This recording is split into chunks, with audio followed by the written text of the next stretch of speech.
Hello friends, welcome to our channel. ఇప్పుడు మనం బెంగళూరు నుంచి విలేజ్కి వెళ్తూ ఉన్నాం. సో చాలా రోజుల నుంచి వ్లాగ్ చేద్దాం అనుకుంటున్నా, అలానే ఇంట్రెస్ట్ లేకుండా పోయింది. కానీ ఊరికి వెళ్ళినప్పుడు దాదాపు 20 to 30 వీడియోస్ తీసేదాన్ని. అలాంటిది ఇప్పుడు ఒక వీడియోనే తీశాను అనమాట. వాటిలో కొన్ని క్లిప్పింగ్స్ యాడ్ చేస్తూ ఉన్నాను. ఇప్పుడు మేము బెంగళూరు నుంచి బయలుదేరాము ఊరికి వెళ్ళడానికి.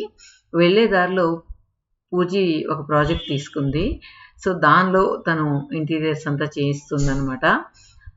అక్కడ వెళ్ళేసి వెళ్దామని చెప్పేసి అక్కడికి వెళ్ళాము. ఇది ఒక 10 floors ఉంటుంది. దీనిలో ఒక 3 BHK చేస్తుంది. సో ఫస్ట్ ప్రాజెక్ట్ అనమాట తనది. ఆల్రెడీ వర్క్ చేస్తుండే దగ్గర అయితే చాలా ప్రాజెక్ట్స్ చేసింది. తను ఓన్గా తీసుకున్న ఫస్ట్ ప్రాజెక్ట్ అని చెప్పచ్చు. ఇది ఇప్పుడే స్టార్ట్ చేశారు. సో వీళ్ళది 3 bedroom హౌసు. అక్కడ వెళ్ళినప్పుడు ఇప్పుడు చూసారు కదా, వాళ్ళ మదర్ వాళ్ళ ఫాదర్ కూడా వచ్చున్నారనమాట.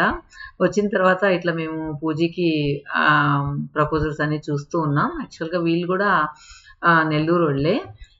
ఇట్లా పూజకి ఇట్లా ప్రపోజల్స్ అన్ని చూస్తూ ఉన్నాం. తనేమో బిజినెస్ చేయాలంటూ ఉంది. అంటే ఆవిడ అన్నారు, ఒక 2 to 3 years తర్వాత చూడండి మీ పాప ఎక్కడికో వెళ్తుంది, తనకు అంత నాలెడ్జ్ ఉంది, అంత ఓపిక ఉంది, కస్టమర్ని హ్యాండిల్ చేసే కెపాసిటీ ఉంది అని చెప్పి తను చెప్తూ ఉంటే చాలా హ్యాపీ అనిపించింది. ఎప్పుడైనా సరే పిల్లలు ప్రయోజకులు అవుతారు అని ఎవరైనా చెప్పినప్పుడు, లేకపోతే అయినప్పుడు ఎవరికైనా ఆనందం ఉంటుంది కదా, అలానే అనిపించింది. ఈవెన్ పూజీ ప్రణవ్ ఇద్దరు కూడా ఏంటంటే జాబ్స్ మీద అంత ఇంట్రెస్ట్ లేదనమాట ఇద్దరికి కూడా.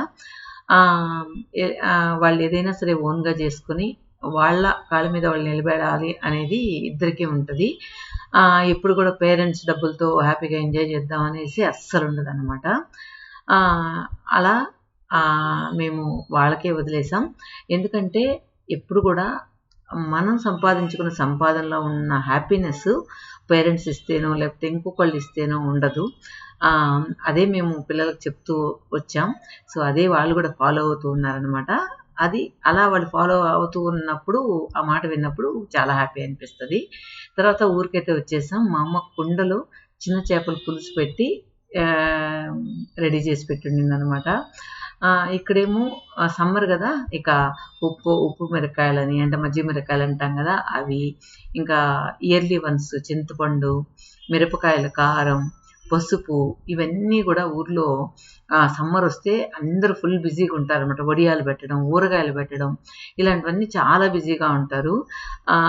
సమ్మర్లో అందరికీ ఇదే పని అనమాట. ఇక్కడ మా అమ్మ ఏంటో సీరియస్గా ఏవో పేపర్స్ ఎక్కేస్తూ ఉంది.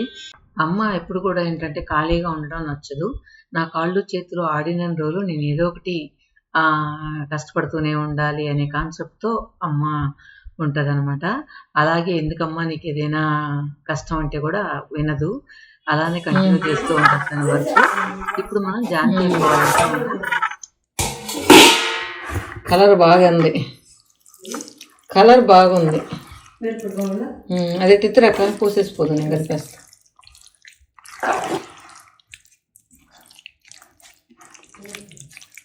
ఉప్పు దంచేసావా?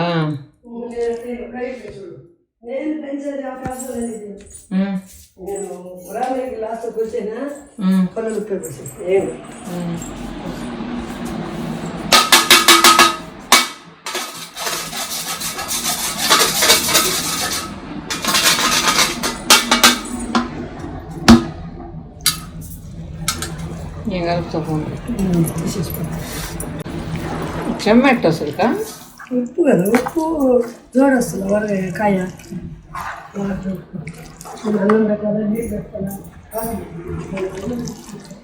చెప్పాను కదా ఇంకా సమ్మర్లో ఊరగాయలతో బిజీ అని.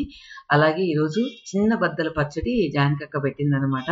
ఇంకా జస్ట్ స్టార్టింగ్ ప్రాసెస్లో ఉంది. ఫుల్ రెడీ అయినాకైతే ఇంకా కలర్ఫుల్గా చాలా టేస్ట్గా ఉంటుంది అనమాట. కొత్త ఊరగాయ అయితే ఎవరికైనా సరే నచ్చుతుంది. తర్వాత మేము తిరుమలకి బయలుదేరాం. వెళ్ళే దారిలో ఒక్కుళ్ళ మాత టెంపుల్ అని ఉంది.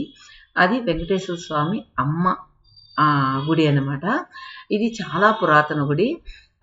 ఇక్కడికి అమ్మ, పిన్ని వాళ్ళందరినీ తిరుమలకి దర్శనం చేయించడానికి తీసుకెళ్తూ ఉన్నాను.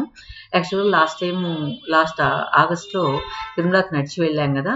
అప్పుడు హైదరాబాద్ అమ్మాయి అమ్మ వాళ్ళకి నేను టికెట్ తెప్పిచ్చిస్తాను. అమ్మ వాళ్ళ దగ్గరగా చూసే అవకాశం ఉంటదని చెప్పి తను టికెట్ పంపిందనమాట. VIP ticket. దానిలో అమ్మని, పిన్నిని అందరిని తీసుకెళ్తామని చెప్పేసి ఇంకా వాళ్ళు ఆ రష్‌లో వెళ్ళలేరు గదా! ఇంకా అదే చెప్పాననమాట. మళ్ళీ మీరు రావాలని అనుకోబాకండి. జస్ట్ ఒక్కసారి బాగా దర్శనం చేసుకోండి అని చెప్పాను. ఎందుకంటే అమ్మ కూడా బాగా డల్ అయ్యారు. పిన్ని బాగా డల్ అయ్యారు. ఇంక మీరెక్కడికి వెళ్ళాలనుకోబాకండి. హ్యాపీగా ఇంట్లోనే ఉండి ఆరోగ్యం చూసుకోండి అని చెప్పాననమాట. ఈవెన్ నడవడానికి కూడా కష్టపడుతూ ఉన్నారనమాట. ఈవెన్ పూజ అంటూ ఉంది. అన్ని కీలు గుర్రాలు ఫాస్ట్‌గా పోతాయి పాప అని చెప్తూ ఉన్నాను. సో, ఎక్కడికి వాళ్ళు నడవాలన్నా లేదా కాసేపు నిల్చుకోవాలన్నా కూడా కష్టంగా ఉంటదనమాట. అందువల్ల పెద్దవాళ్ళు అయిన తర్వాత చూసే కంటే కూడా వయసులో ఉన్నప్పుడే ఎక్కడైనా గుళ్ళు గానీ, గోపురాలు గానీ లేదా ఇంకెక్కడైనా ఏమంటారు ట్రిప్స్ ఏదైనా చూడాలనుకుంటే వయసులో ఉండేటప్పుడే చూసేయాలన్నమాట. సో, అప్పుడే 10 మెట్లు ఎక్కేటప్పటికే వాళ్ళకి పెట్రోల్ అయిపోయి అక్కడక్కడ కూర్చుంటూ ఉన్నారు. కానీ ఒకుళమాత గుడి మాత్రం చాలా బ్యూటిఫుల్‌గా ఉంటది. లొకేషన్, సరౌండింగ్స్ అంతా గూడా. ఇదేంటంటే మనకు తిరుమలకి వెళ్ళేటప్పుడు హైవే మీదే వస్తుంది. మనం బెంగుళూరు హైవేలోనే వస్తుందనమాట ఇది. సో, ఎవరైనా తిరుమలకి వెళ్తే మాత్రం తప్పకుండా ఈ టెంపుల్‌ని విజిట్ చేయండి. ఇక్కడ మామూలుగా ఏంటంటే పురాణాల ప్రకారం ఏంటంటే ఇక్కడ నైవేద్యం ఇచ్చిన తర్వాతనే మనకు తిరుమలలో వెంకటేశ్వర స్వామికి నైవేద్యం ఇస్తారని చెప్తూ ఉంటారు. యాక్చువల్‌గా ఈ ఒకుళాదేవి వచ్చేసి శ్రీకృష్ణుడి అమ్మ యశోదాదేవి అన్నమాట. అది ద్వాపర యుగంలో. అప్పుడు శ్రీకృష్ణుడి పెళ్లి చూడలేకపోయానని తను దిగులు పడుతూ ఉంటే అప్పుడు శ్రీకృష్ణుడు చెప్తాడనమాట, నువ్వు కలియుగంలో పెళ్లి చూసే యోగం నీకు లభిస్తుంది అని చెప్పి. అప్పుడేంటంటే ఆ కలియుగంలో శ్రీకృష్ణుడి అవతారమే ద్వాపర యుగంలో శ్రీకృష్ణుడి అవతారమే కలియుగంలో వెంకటేశ్వర స్వామిగా చెప్తారు. సో, వెంకటేశ్వర స్వామి పద్మావతిని ఇచ్చి పెళ్లి చేసి తన కోరిక తీర్చుకుంటుంది అని కొన్ని పురాణాలు చెప్తూ ఉన్నాయి. ఇప్పుడు మీరు చూస్తున్న ఆలయం వచ్చి 400 years క్రితం కట్టిన ఆలయం అన్నమాట ఇది టైమింగ్స్ కూడా ఏంటంటే మనకు 4:30కి ఓపెన్ చేస్తారు ఈవినింగ్ అయితే. 12:30కి క్లోజ్ చేస్తారనమాట. చాలా బ్యూటిఫుల్‌గా ఉంటది. మీరు ఎప్పుడైనా ఈ గుడికి వెళ్ళాలనుకుంటే మార్నింగ్ టైం గానీ, అంటే ఎండ రాకముందే లేదా ఈవినింగ్ టైం గానీ విజిట్ చేయండి. చాలా బ్యూటిఫుల్‌గా ఉంటది. అదేవిధంగా ఆ కొండ మీద కూడా ఒక పాజిటివ్ వైబ్రేషన్ అనమాట. అక్కడ కూర్చున్నా కూడా జన్మ ధన్యమైపోతుంది అనేలా ఉంటది. ఇక్కడ దర్శనం అయితే దిగ్విజయంగా జరిగింది. ఒకుళమాత అయితే అలాగే కళ్ళకు కట్టినట్టు కనిపిస్తూ ఉందనమాట ఇప్పటికి కూడా నాకు. ఈ వీడియో తీసి ఒక 2 weeks అవుతున్నా కూడా ఇప్పటికి కూడా దిగ్విజయంగా కనిపిస్తుంది. అంత బాగా దర్శనం అయింది.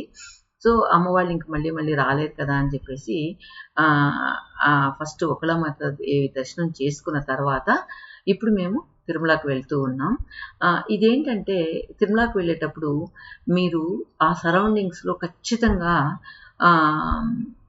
చూడాల్సిన గుడుల్లో ఇది ఒకుళమాత గుడి ఒకటి.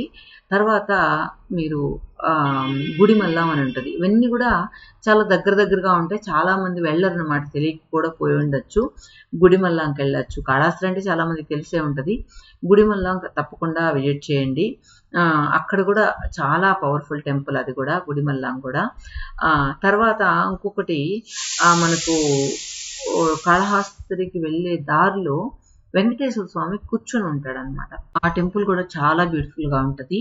ఆ ఊరి పేరు వచ్చి తొండమనాడు. ఇది హైవే నుంచి ఒక 4 kilometers దూరంలో ఉంటది. ఆ టెంపుల్ కూడా తప్పకుండా విజిట్ చేయండి. అదేవిధంగా కళ్యాణ వెంకటేశ్వర స్వామి టెంపుల్ కూడా దగ్గరగా ఉంటదనమాట. ఇవన్నీ కూడా చాలా స్థల పురాణం ఉన్న టెంపుల్స్. అదేవిధంగా ఎప్పుడు లైఫ్‌లో ఒక్కసారైనా చూడాల్సిన టెంపుల్స్ అనమాట. సో, ఎక్కువ భక్తిభావం ఉన్న వాళ్ళు పురాతన టెంపుల్స్ని చూడాలనుకున్న వాళ్ళు ఖచ్చితంగా ఈ దేవాలయాలు అయితే తిరుమలకి వెళ్ళినప్పుడు తప్పకుండా విజిట్ చేయండి.